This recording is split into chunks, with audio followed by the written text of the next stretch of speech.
ओम श्री परमात्मने नमः। ओम श्री परमात्मने नमः। ओम श्री परमात्मने नमः। मैं प्रभु का हूँ और प्रभु ही मेरे हैं। मैं भगवान का हूँ और भगवान ही मेरे हैं। मैं आपकी शरण में हूँ प्रभु, मैं आपका ही हूँ। मैं भगवान की शरण में हूँ और भगवान का ही हूँ। मैं केवल परमात्मा का हूँ और केवल परमात्मा ही मेरे हैं। मैं केवल ईश्वर का हूँ और ईश्वर ही मेरे हैं। मैं आपकी शरण में हूँ प्रभु, मैं आपका ही हूँ। हरि शरणम, हरि शरणम, हरि शरणम। आप सभी के हृदय रूपी मंदिर में विराजमान परब्रह्म परमेश्वर ईश्वर को हम प्रणाम करते हैं। जो ईश्वर ब्रह्म आपके हृदय रूपी गुहा में, हृदय रूपी मन मंदिर में विराजमान है, कृपया हमारा प्रणाम नमस्कार स्वीकार करें। साधु साधु, जय हो जय हो, नमो नमः, नमो नमः, नमो नमः, नमस्कार। सौभाव जैन कौन्ते निबद्ध श्वेन कर्मणा क्रांतो नेच्छासि यनम मोहात् कृष्य वर्षोत्तमः ततः। जय श्री राम। हे जीव, हे कुंती नंदन जीव, अपने सौभाग्य कर्म से बना हुआ तू मोह के कारण जिस युद्ध को नहीं करना चाहता उसको भी तू छात्र प्रकृति के प्रवश होकर करेगा। सौभजन कौन्ते निषिद्ध स्वेन कर्मणा। शोधन कुंते निषिद्ध सह कर्मणा। पूर्व जन्म में जैसे कर्म और गुणों की वृत्ति आ रही हैं, इस जन्म में जैसे माता पिता से पैदा हुए अर्थात माता पिता के जैसे संस्कार रहे, जन्म के बाद जैसा देखा सुना है, जैसी शिक्षा प्राप्त हुई है और जैसे कर्म किए हैं, उन सब के मिलने से अपनी जो कर्म करने की एक आदत बनी है उसका नाम स्वभाव है। इसको भगवान ने सौभाजन्य सबके कर्म कहा है। इसी को सौधर्म भी कहते हैं। सौधर्ममपिपचवच्चैना विकप्यं तुमहर्षे क्रांतो न सत्सहयनो महत्ता कृष्योत्तः ततः। स्वभाव जन्य छात्र प्रकृति से बना हुआ तो मोह के कारण जो नहीं करना चाहता उसको तू परवश होकर करेगा। स्वभाव के अनुसार ही शास्त्रों ने कर्तव्य पालन की आज्ञा दी है। उस आज्ञा में यदि दूसरों के कर्मों की अपेक्षा अपने कर्मों में कमियां अथवा दोष दिखते हो तो भी वे दोष बाधक पाप जनक नहीं होते। श्रेयनश्वर धर्मो विगढ़ प्रधर्मात्र अनुशिष्टता। उस स्वभावजन कर्म छात्र धर्म के अनुसार तू युद्ध करने के लिए परवश है। युद्ध रूप कर्तव्य को ना करने का तेरा विचार मूर्ता पूर्वक किया हुआ है। जो जीवन मुक्त महापुरुष होते हैं उनका स्वभाव स्वतः शुद्ध होता है, अतः उन पर स्वभाव का आधिपत्य नहीं रहता, अर्थात वे स्वभाव के परवश नहीं होते। फिर भी वे किसी काम में प्रवृत्त होते हैं तो अपनी प्रकृति स्वभाव के अनुसार ही काम करते हैं, परंतु साधारण मनुष्य प्रकृति के परवश होते हैं, इसलिए उनका स्वभाव उनको जबरदस्ती कर्म में लगा देता है। गीता के 3 अध्याय का 33वां श्लोक भगवान जीव से कहते हैं कि तेरा स्वभाव, तेरा छात्र स्वभाव भी तुझे जबरदस्ती युद्ध में लगा देगा, परंतु उसका फल तेरे लिए बढ़िया नहीं होगा। यदि तू शास्त्र या संत महापुरुषों की आज्ञा से अथवा मेरी आज्ञा से युद्ध रूप कर्म करेगा तो वही कर्म तेरे लिए कल्याणकारी हो जाएगा। कारण कि शास्त्र अथवा मेरी आज्ञा से कर्मों को करने से उन कर्मों में जो राग देश है वे स्वाभाविक ही मिटते चले जाएंगे, क्योंकि तेरी दृष्टि अज्ञा की तरफ रहेगी, राग देश की तरफ नहीं। अतः वे कर्म बंधन कारक न होकर कल्याण कारक ही होंगे।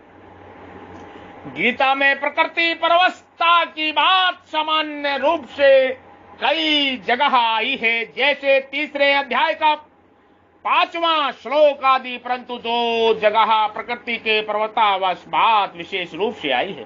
प्रकृति यंती भूतानि, और यहाँ प्रकृतस्व निवक्षति। इससे स्वभाव की प्रबलता ही सिद्ध होती है, क्योंकि कोई भी प्राणी जिस किसी योनि में भी जन्म लेता है, उसकी प्रकृति अर्थात स्वभाव उसके साथ में रहता है। अगर उसका स्वभाव परम शुद्ध हो, अर्थात स्वभाव में तुरता संगता हो, तो उसका जन्म ही क्यों होगा। यदि उसका जन्म होगा तो उसमें स्वभाव की ही मुख्यता रहेगी।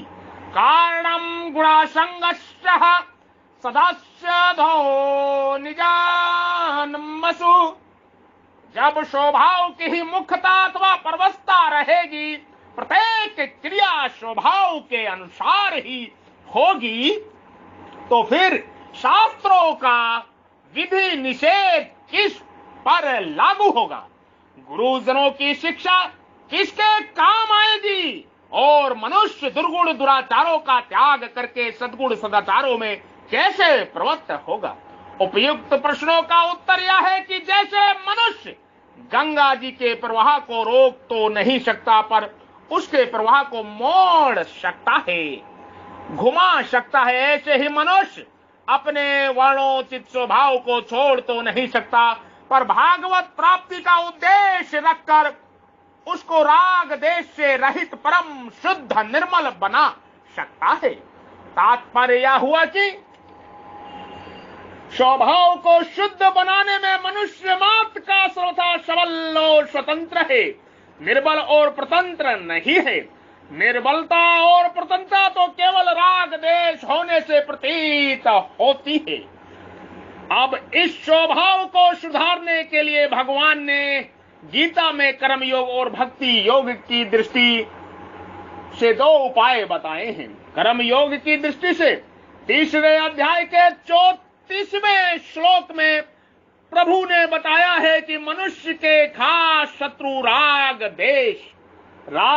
देश ही है, अतः राग देश के वश में नहीं होना चाहिए, अर्थात राग देश को लेकर कोई भी कर्म नहीं करना चाहिए। प्रत्युत शास्त्र की आज्ञा के अनुसार ही प्रत्येक कर्म करना चाहिए। शास्त्र के आज्ञा अनुसार अर्थात शिष्य गुरु की, पुत्र माता की, पिता की, पत्नी पति की और नौकर मालिक की आज्ञा के अनुसार प्रसन्नता पूर्वक सब कर्म करता है, तो उसके राग देश नहीं रहते,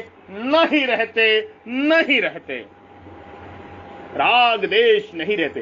कारण कि अपने मन के अनुसार कर्म करने से राग देश पुष्ट होते हैं, मजबूत होते हैं।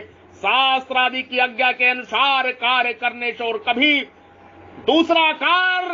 दूसरा नया कार्य करने की मन में आ जाने पर भी शास्त्र की आज्ञा न होने से हम वह कार्य नहीं करते, तो उससे हमारा राग मिट जाएगा। और कभी कार्य को ना करने की मन में आ जाने पर भी शास्त्र की आज्ञा होने से वह कार्य प्रसन्नपूर्वक करते हैं, तो उसमें हमारा देश मिट जाएगा। वस्तुओं के सहित स्वयं भगवान के शरण हो जाता है, तब उसके पास अपना करके कुछ नहीं रहता। वह भगवान के हाथ की कठपुतली बन जाता है, वह परमात्मा के हाथ की कठपुतली बन जाता है। मैं प्रभु का हूँ और प्रभु ही मेरे हैं, मैं आपकी शरण में हूँ, भगवान मैं आपका ही हूँ, मैं केवल परमात्मा का हूँ और परमात्मा ही सिर्फ और सिर्फ मेरे हैं। फिर भगवान की आज्ञा के अनुसार, उनकी इच्छा के अनुसार ही उसके द्वारा सब कार्य होते हैं, जिससे उसके स्वभाव में रहने वाले राग देश मिट जाते हैं। तात्पर्य हुआ कि कर्म योग राग देश के वशीभूत न होकर कार्य करने से स्वभाव शुद्ध हो जाता है। गीता के 3 अध्याय का 34वां श्लोक। और भक्ति योग में भगवान के सर्वथा अर्पित होने से स्वभाव शुद्ध हो जाता है। गीता के 18वें अध्याय का 62वां श्लोक। स्वभाव शुद्ध होने से बंधन का कोई प्रश्न नहीं रहता। स्वभाव शुद्ध होने से बंधन का कोई प्रश्न नहीं रहता। मनुष्य जो कुछ कर्म करता है वह कभी राग देश के वशीभूत होकर करता है और कभी सिद्धांत के अनुसार करता है। राग देश पूर्वक कर्म करने से राग देश दृढ़ हो जाते हैं और फिर मनुष्य का वैसा ही स्वभाव बन जाता है। सिद्धांत के अनुसार कर्म करने से उसका सिद्धांत के अनुसार ही करने का स्वभाव बन जाता है। जो मनुष्य परमात्मा प्राप्ति का उद्देश्य रखकर शास्त्र और महापुरुषों के सिद्धांतों के अनुसार कर्म करते हैं और जो परमात्मा को प्राप्त हो गए हैं, उन दोनों साधकों और सिद्ध महापुरुषों के कर्म दुनिया के लिए आदर्श होते हैं, अनुकरणीय होते हैं। गीता के 3 अध्याय का 21वां श्लोक। जय जय श्री राम। स्वभाव 2 तरह का होता है, विहित कर्मों का स्वभाव और निषिद्ध कर्मों का स्वभाव। इनमें विहित कर्मों का स्वभाव तो स्वतः होने से स्वभाव है, पर निषिद्ध कर्मों का स्वभाव आगुंतक होने से पर स्वभाव है। विहित कर्मों का स्वभाव तो सजातीय होने से जन्य नहीं है, पर निषिद्ध कर्मों का स्वभाव विजातीय होने से जन्य, आसक्ति जन्य, कुसंग जन्य है। मनुष्य खास कर्तव्य है अपना स्वभाव ठीक करना, अर्थात निषिद्ध कर्मों के स्वभाव का त्याग करके विहित कर्मों के स्वभाव के अनुसार आचरण करना। भगवान ने विहित कर्मों के स्वभाव के अनुसार ही अपना वर्ण धर्म का पालन करने की आज्ञा दी है। जय जय श्री राम। भगवान कहते हैं कि चाहे कर्तव्य मात समझकर युद्ध कर, चाहे मेरी आज्ञा मानकर युद्ध कर, युद्ध तो तेरे को करना ही पड़ेगा। मेरा आश्रय न लेने से तेरा अहंकार रहेगा, जैसे विहित कर्म बांधने वाला हो जाएगा, परंतु मेरा आश्रय लेने से अहंकार नहीं रहेगा। अहंकार ही बांधने वाला होता है, जो प्रकृति के परवश नहीं होता। जिसकी प्रकृति महान शुद्ध होती है, ऐसे ज्ञानी महापुरुष भी जब प्रकृति के अनुसार क्रिया करता है, फिर प्रकृति के परवश हुआ तथा अशुद्ध प्रकृति वाला मनुष्य प्रकृति के विरुद्ध कर्म कैसे कर सकता है? जीव स्वयं परमात्मा का अंश है, जीव स्वयं परमात्मा का अंश है, जीव स्वयं भगवान का अंश है और स्वभाव प्रकृति का अंश है। जीव स्वयं प्रभु का अंश है, ईश्वर का अंश है और स्वभाव प्रकृति का अंश है।